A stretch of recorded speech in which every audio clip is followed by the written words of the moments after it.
रहा था कि 10वीं के बाद क्या करना चाहिए। ये सवाल आपके मन में आता रहता होगा, खास करके इस कोरोना काल में, क्योंकि स्कूल सारे बंद हैं, बच्चे बिना एग्जाम दिए पास हो गए हैं और अब इन बच्चों को आगे क्या करना चाहिए। अगर आप किसी बच्चे के माँ बाप हो या आप एक स्टूडेंट हो तो आपको इस वीडियो को अंत तक जरूर देखना चाहिए। कोई कहता है साइंस लो, कोई कहता है आर्ट्स ले लो और कोई कहता है कॉमर्स से अच्छा कोई सब्जेक्ट ही नहीं है, पर कोई हमसे नहीं पूछता कि हमें क्या पढ़ाई करनी है। और अगर कोई पूछ भी ले तब भी अधिकतर बच्चों को समझ में नहीं आता कि किस फील्ड में उन्हें जाना चाहिए, क्योंकि 10वीं तक तो बच्चों को एक जैसी चीजें ही पढ़ाई जाती हैं। लेकिन 10वीं पास करने के बाद जैसे ही वो अपने इंटरमीडिएट के पहले साल में आते हैं, उनसे आर्ट्स, कॉमर्स या साइंस में से किसी एक को चुनने के लिए कहा जाता है ताकि वो इस फील्ड में आगे कदम बढ़ा सके। अब कहने को तो ये छोटा सा डिसीजन है, लेकिन इसका असर हमारी जिंदगी में बहुत ज्यादा पड़ता है, क्योंकि बच्चे दूसरों की कही बातों में आकर गलत सब्जेक्ट चुन लेते हैं और उसका पछतावा उन्हें जिंदगी भर होता है। और ऐसा आपने कई सारे बच्चों को कहते हुए भी सुना होगा। अब आप ऐसी गलती ना करें या फिर आपके बच्चे ऐसी गलती ना करें, इसलिए मेरे यानी अपने दोस्त विशाल प्रजापति के साथ वीडियो को अंत तक जरूर देखना, क्योंकि आज हम आपको बताएंगे 10वीं के बाद आपके लिए कौन से सब्जेक्ट सबसे ज्यादा सही हैं। दोस्तों, आपको क्या चुनना चाहिए इसके बारे में आप तब ज्यादा अच्छे से जान पाएंगे जब आपको पता रहेगा कि ये सब्जेक्ट क्यों होते हैं। सबसे पहले अगर हम आर्ट्स की बात करें तो अक्सर लोग ये सोचते हैं जो बच्चे पढ़ाई में कमजोर होते हैं या फिर 10वीं में जिनके नंबर कम आते हैं वो इस फील्ड को चुनते हैं, पर ऐसा बिल्कुल भी नहीं है। आर्ट्स में बहुत ही ज्यादा स्कोप है, क्योंकि अगर आप इस सब्जेक्ट को अच्छे से पढ़ते हैं तो आगे जाकर आप अच्छे पॉलिटिशियन, वकील, जज या फिर किसी भी सरकारी नौकरी के हकदार बन सकते हैं। इसके अलावा आर्ट्स में आने वाले सब्जेक्ट जैसे हिंदी, संस्कृत, हिस्ट्री, ज्योग्राफी वगैरह के आप प्रोफेसर भी बन सकते हैं, क्योंकि आर्ट्स के कई सारे सब्जेक्ट होते हैं और आपका जिस किसी भी सब्जेक्ट में ज्यादा इंटरेस्ट है आप उस सब्जेक्ट में पीएचडी करके अपने नाम के आगे डॉक्टरेट भी लगवा सकते हैं। ऐसे में दोस्तों, अगर आपने अपने दिमाग में ये बात क्लियर कर ली है कि आगे जाकर आपको सरकारी नौकरी करनी है, जैसे कि सिविल सर्विस यानी आईएएस ऑफिसर या आईपीएस ऑफिसर जैसी नौकरी, या किसी सरकारी डिपार्टमेंट में काम करना है, या फिर वकील या जज बनकर न्याय की तरफ से लड़ना है,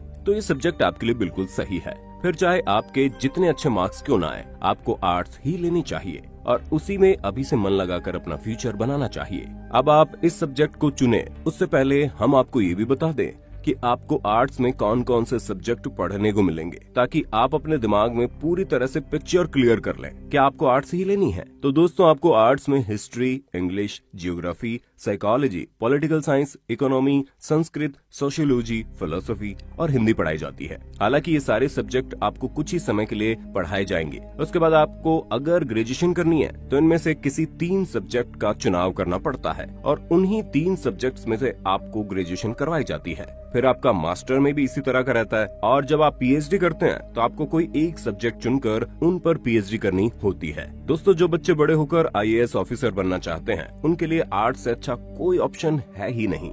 अब दोस्तों आते हैं कॉमर्स पर और ये जानते हैं 10वीं के बाद इंसान को कॉमर्स कब लेना चाहिए। दोस्तों, आर्ट्स के बाद में 10वीं पास करने के बाद जो दूसरा सब्जेक्ट आता है वो है कॉमर्स। इस सब्जेक्ट को आर्ट्स के मुकाबले में थोड़ी सी ज्यादा इंपॉर्टेंस दी जाती है और ये कहा जाता है कि जो बच्चे पढ़ाई में ठीक ठाक होते हैं उन्हें ये लेना चाहिए, पर दोबारा हम यही कहेंगे ऐसा कुछ भी नहीं है। सब्जेक्ट आपको अपने इंटरेस्ट के हिसाब से लेना चाहिए, क्योंकि इस सब्जेक्ट से आप बैंक में मैनेजर, चार्टर्ड अकाउंटेंट और इसी तरह के फील्ड में जा सकते हैं। क्योंकि अधिकतर बच्चे जो कॉमर्स लेते हैं वो डॉक्टर या इंजीनियर तो नहीं बन पाते, लेकिन हाँ, उनके आगे कमर्शियल फील्ड जैसे होटल मैनेजमेंट या फिर दूसरे मैनेजमेंट के फील्ड खुले रहते हैं। ऐसे में अगर आपने कॉमर्स लेकर एमबीए कर लिया तो आपके सामने एक बहुत ही अच्छा फ्यूचर ऑप्शन हो जाता है, क्योंकि कई सारे लोग इंजीनियरिंग के फील्ड से आने के बाद एमबीए करते हैं और अपना अच्छा करियर बनाते हैं। अब यहाँ बात आती है कॉमर्स में कौन कौन से सब्जेक्ट होते हैं। तो दोस्तों, कॉमर्स में आपको अकाउंटेंसी, इकोनॉमिक्स, बिजनेस स्टडीज,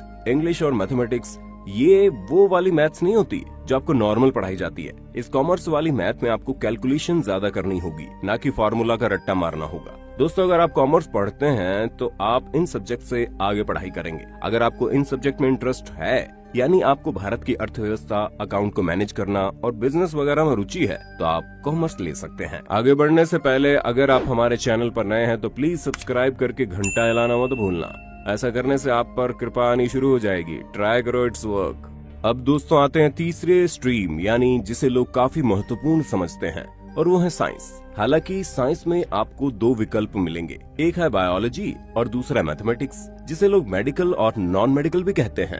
अब आप समझ गए होंगे कि अगर आपको डॉक्टर यानी मेडिकल वाली फील्ड में जाना है तो आपको बायोलॉजी से साइंस पढ़नी चाहिए, जिसमें मैथमेटिक्स की जगह आपको बायोलॉजी पढ़ाई जाएगी। और अगर आपको इंजीनियरिंग के फील्ड में जाना है तो फिर आपको सिविल इंजीनियर बनना है या ऑटोमोबाइल इंजीनियर बनना है या फिर कुछ और, तो इस फील्ड के लिए आपको बायोलॉजी नहीं बल्कि मैथमेटिक्स की जरूरत पड़ेगी। हालांकि दोनों ही चीजें बहुत मुश्किल है, क्योंकि पूरी की पूरी साइंस डीम ही मुश्किल है, जहां इसमें आपको काफी हार्ड वर्क करना पड़ता है। लेकिन इसका मतलब ये नहीं है कि अगर आपको डॉक्टर इंजीनियर बनना है तो आप ज्यादा हार्ड वर्क करने से डर कर इसे ना लें। अगर आप वाकई में दिल से डॉक्टर या इंजीनियर बनना चाहते हैं तब तो आपको ये सब्जेक्ट जरूर लेने चाहिए, क्योंकि धीरे धीरे अगर आप पढ़ाई में मन लगाएंगे तो आप पक्का इन सब्जेक्ट को अच्छे से समझ पाएंगे। हालांकि अब बात करते हैं आपको इसमें कौन कौन से सब्जेक्ट पढ़ने होंगे। दोस्तों, ये चीज आप किस बोर्ड से पढ़ाई कर रहे हैं उस पर डिपेंड करती है। लेकिन अगर आप नॉर्मल तौर पर बात करते हैं तो अगर आप 10वीं के बाद मेडिकल वाली साइंस लेंगे तो उसमें आपको बायोलॉजी, केमिस्ट्री, फिजिक्स पढ़नी पड़ेगी। हालांकि कई जगह पर हिंदी इंग्लिश पढ़ाई जाती है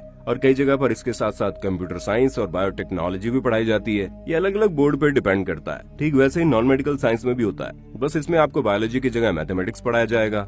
बाकी केमिस्ट्री, फिजिक्स और या फिर हिंदी या इंग्लिश, कंप्यूटर साइंस, बायोटेक्नोलॉजी जैसे सब्जेक्ट्स आपके सामने होंगे। लेकिन हाँ, केमिस्ट्री, फिजिक्स आपको पढ़नी ही होगी, चाहे आप जहाँ भी रहें। बायोलॉजी और मैथ आपके ऊपर डिपेंड करती है आप किस फील्ड में जाना चाहते हैं। बाकी अब आपको आगे चलकर जो कुछ भी बनना है आप उस हिसाब से अपना सब्जेक्ट चुन सकते हैं। इसके अलावा आपको कुछ पूछना है तो कमेंट बॉक्स आपके लिए तो है। इसी तरह की वीडियोस को लगातार देखते रहने के लिए हमारे चैनल प्रजापति न्यूज को अभी के अभी सब्सक्राइब कर लीजिए। और हाँ, हम फिर मिलेंगे नई वीडियो के साथ। तब तक जय हिंद, जय भारत। दोस्तों, आपकी स्क्रीन पे 2 और वीडियोस दिख रही हैं, जिसे देखने के लिए आप इस स्क्रीन पर क्लिक करें। दोनों देखिएगा, बहुत अच्छी वीडियो बनी है।